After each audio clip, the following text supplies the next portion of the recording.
दोस्तों, आपने महाभारत तो देखी होगी और महाभारत में आपने पांडवों का नाम भी सुना होगा। पांडवों में जो द्रौपदी है वह 5 पतियों में बट जाती है एक भूल के कारण। एक थोड़ा सा जो उनकी माता रहती है वह उसको नजरअंदाजी कर देती है कि वह सोचती है कि वह भिक्षा लेने गए हैं पांचों भाई पर, लेकिन वह भिक्षा की वजह एक विवाह उत्सव होता है उसके अंदर वहां चले जाते हैं और वहां प्रतियोगिता में अपने एक महिला को जीत कर लाते हैं जिसका नाम द्रौपदी होती है। और द्रौपदी को जब जीत के लाते हैं तो वे बिना पूरी बात बताए सीधा कह देते हैं कि माँ देखो हम क्या लेकर के आए हैं। तो उनकी माँ बिना कुछ देखे वह सोचती है कि भिक्षा में कुछ लाए होंगे, तो वह बिना कुछ देखे ही कह देती है उनकी माँ जो रहती है कि जो भी कुछ लाए हो पांचों भाइयों बांट लीजिए। और इस चीज को पहले माँ के आदेश को बहुत ही बड़ा महत्व दिया जाता था, इसी की वजह से वह इस चीज को नकार नहीं पाते हैं और वह कहते हैं कि माँ तुमने बिना देखे हमें क्या आदेश दे दिया है, अब इसका हम पालन कैसे करेंगे। तो वह जो है फिर द्रौपदी 5 भाइयों में बट जाती है, 5 पतियों की पत्नी बन जाती है। बताया जाता है कि ये जो हम आपको कहानी बताने के लिए जा रहे हैं, जो आपको हम बात बताने के लिए जा रहे हैं, ये बिल्कुल सच्ची घटना है और ये बिल्कुल सच्ची बात है, एक सच्ची परंपरा है जो कि इसी से मिलती जुलती है और कहीं ना कहीं इसी ही महाभारत के इस भाग का भी उस पर बहुत बड़ा असर पड़ा है। जी हाँ, हम बात कर रहे हैं हिमाचल प्रदेश जिला सिरमौर में एक परंपरा चलती है। वहां की जो नदी है, एक गिरी नदी 2 भागों में बंटती है, एक गिरी आर और एक गिरी पार। गिरी पार ट्रांस जो गिरी इलाका है वहां पर एक हाटी समुदाय रहा करता है, जो कि 154 पंचायत हैं टोटल, और वहां 154 पंचायत में से 147 पंचायतों में हाटी समुदाय ही रहता है। हाटी समुदाय के बारे में आपको थोड़ा सा बता दें, ये थोड़ा सा पिछड़े वर्ग का एक एरिया होता है जहां पर आदिवासियों की श्रेणी में आते हैं लोग। तो उसमें काफी पुरानी एक प्रथा चलती आ रही है जो कि जोड़ीदारा प्रथा होती है। इस जोड़ीदारा प्रथा में ये होता है कि जिससे कि घर ना बट जाए, भाइयों के बीच में घरों का बंटवारा ना हो और परिवार में तुड़ाव ना हो, परिवार अलग ना हो, इस वजह से एक ही बड़े भाई की शादी करके वही पत्नी सारे भाइयों में बट जाती है। हिमाचल प्रदेश के सिरमौर जिले के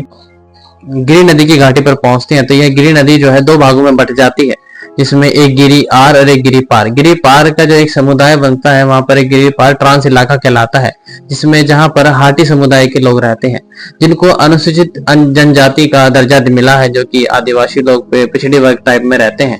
वहां पर जो है कई सालों पुरानी जो प्रथाएं चली आ रही है उन्हीं को ही अब भी अहमियत दी जाती है। जिसमें वहां पर जब जांच के लिए पहुंचते हैं तो वहां बात हुई, एक महिला मिली जिसका नाम सुनीला होता है। वह इस जोड़ीदारा प्रथा का हिस्सा बन चुकी थी। 2 पतियों के बीच में एक पत्नी सुनीला बन चुकी थी, जिसकी उम्र लगभग 40 से 45 वर्ष के बीच में रहती है। पर लेकिन वह चेहरे से बिल्कुल भी 40-45 के आसपास नहीं लगती, क्योंकि जो पहाड़ी लोग होते हैं उनकी कद काठी कम ही होती है, चेहरे का रंग साफ होता है और शरीर की आकृति काफी आकर्षित और अच्छी होती है, जिसके चलते वह जो है ज्यादा उम्र वाली नहीं लगती। तो इसी में ही वहां पर जब सुनीला से बात करेगी तो सुनीला से पूछा जाता है कि जब तुम इस गांव में शादी होकर के आई थी तो क्या तुम पहले से ही 2 व्यक्तियों के बीच में शादी होकर आई थी या फिर पहले क्या था, शुरू से थोड़ा बताइए। तो सुनीला बताती है कि वह जब शादी करके आई थी तो बड़े ही बेटे से शादी हुई थी। तब तक उसका जो छोटा पति का छोटा भाई था देवर, वह जो है स्कूल जाता था। तो वह जब घर में आई थी तो घर में कुछ ज्यादा बड़ा घर नहीं था, यही गरीब ही लोग के यहाँ आदिवासी लोग रहते हैं। यहाँ पर जो है बस एक 4 दीवारी थी लकड़ी की और छत भी लकड़ी की थी, जिसमें सेम सामने 4 पैडी सीढ़ी थी और एक गेट था, और उसके अंदर ही सारी पूरी जॉइंट फैमिली रहती थी, जिसमें सास ससुर भी वहीं सोते थे और पति पत्नी भी वहीं सोते थे और देवर भी वहीं सोता था। जिसमें खाली बस इतना फर्क रहता था कि जहां पति पत्नी सोते थे एक साइड में, वहां पर रस्सी बांध के कुछ पर्दा टांग दिया जाता था जिसका थोड़ा सा हिस्सा ढक लिया जाता था। बस वहीं पर ही वह सारा अपना गुजारा करते थे। सुनीला ने बताया कि हम वहीं पर ही रहा करते थे और हमें सारे काम वहीं करने पड़ते थे। जिसमें उनसे पूछा गया कि कहीं आपको कोई शर्म वगैरह कुछ ऐसी दिक्कत नहीं, तो उन्होंने कहा कि शुरू में 1-2 बार हुई, लेकिन बाद में इस चीज की उन्हें आदत सी बन गई। तो इसी के चलते जब वह उसका पति जो है सुनीला बताते हैं कि उसके पति बाहर जाते थे काम करने के लिए,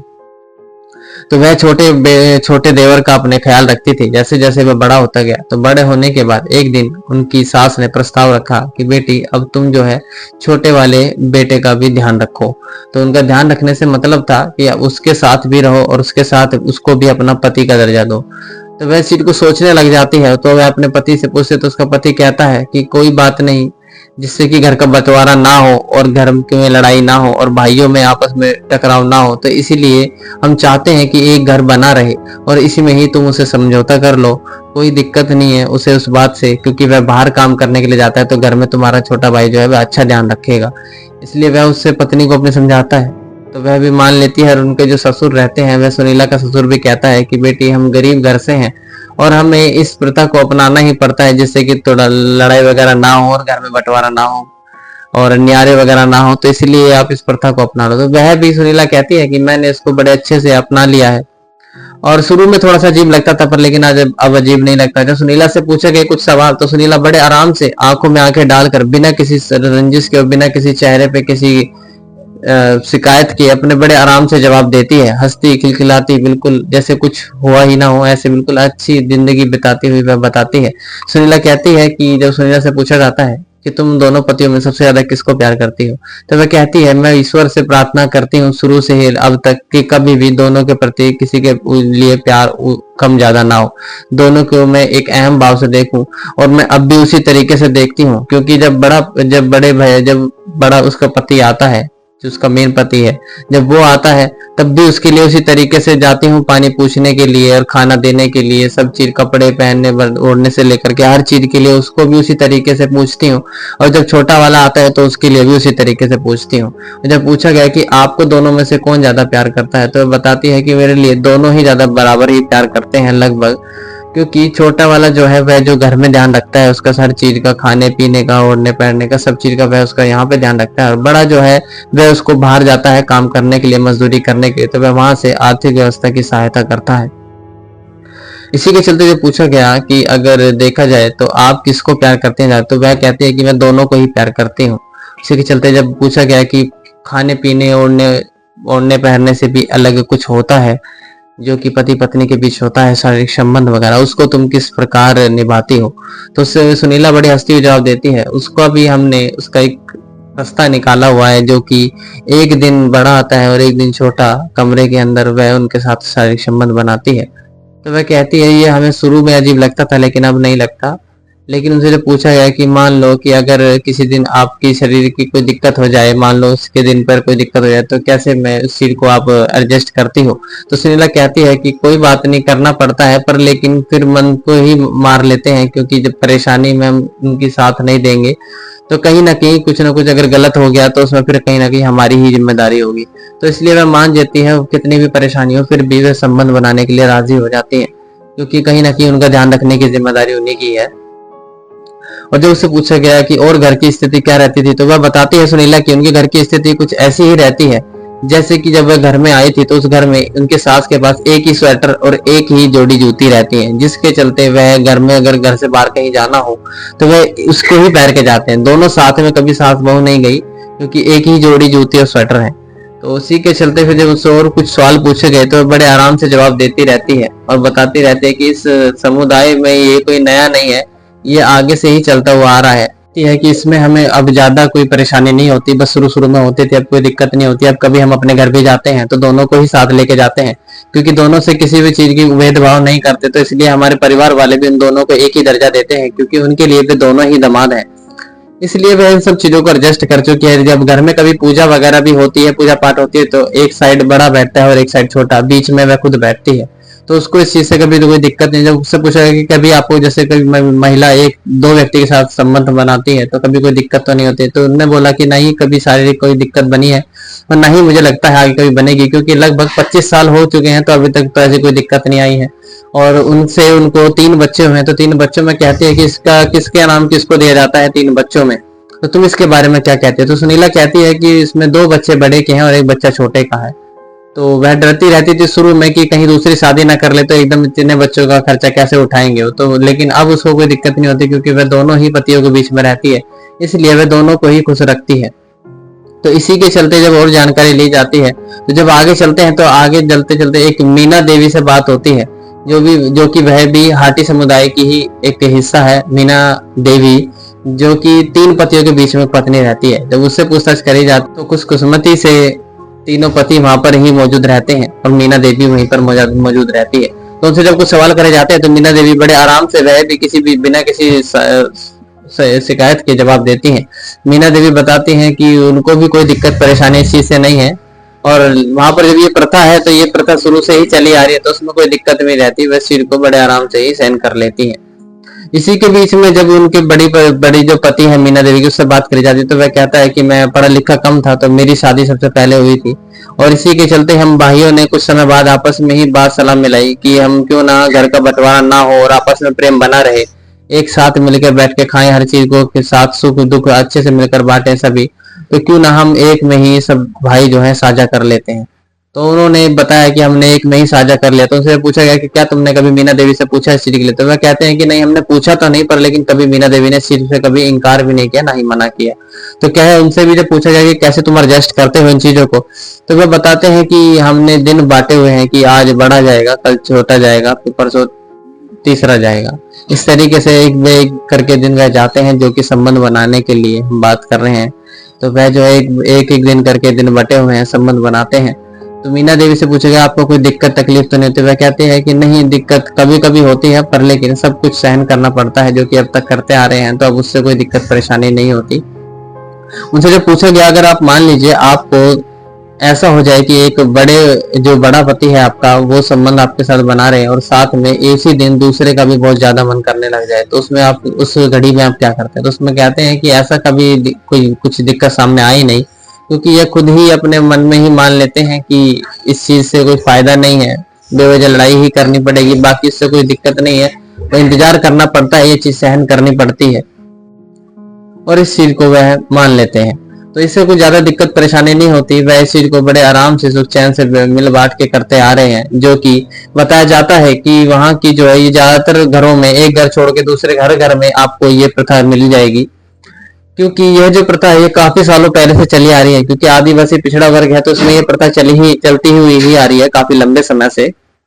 जो कि सिरमौर जिले के 154 पंचायतों में से 147 पंचायतों में ये हाटी समुदाय ही बसा हुआ है, जिसमें सबसे ज्यादा घरों में ये दिक्कत जो है,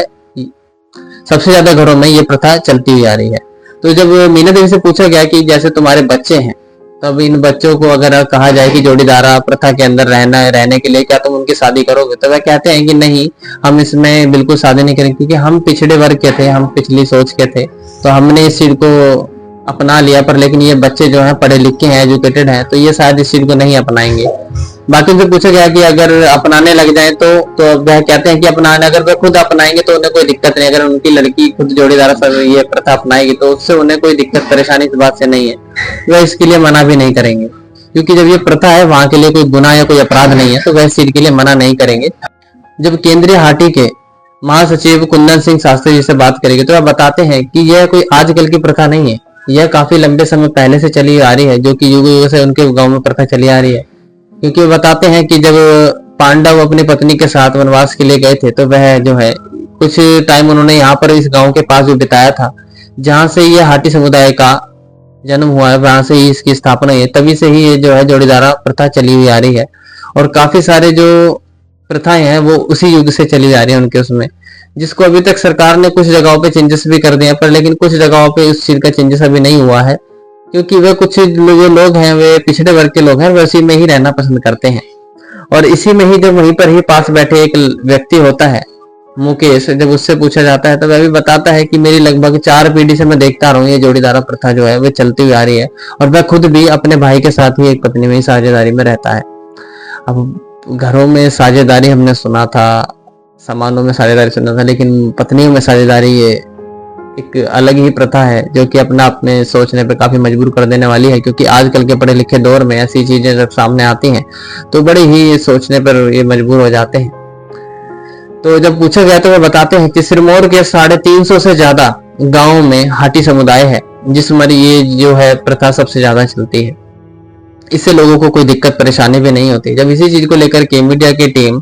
दिल्ली हाई कोर्ट के सीनियर जो वकील हैं मनीष भदौरिया, उनसे जब पूछताछ करी जाती है तो वह बताते हैं कि इसके लिए इसमें कोई जो है गुनाह नहीं है अगर गवर्नमेंट देखा जाए तो, क्योंकि वह पिछड़े वर्ग के लोग हैं, आदिवासी लोग हैं, तो उनके लिए जब ये कोई गुनाह नहीं है तो सरकार भी इसमें कोई इंटरफेयर या कोई दिक्कत परेशानी उनको नहीं दे सकती है,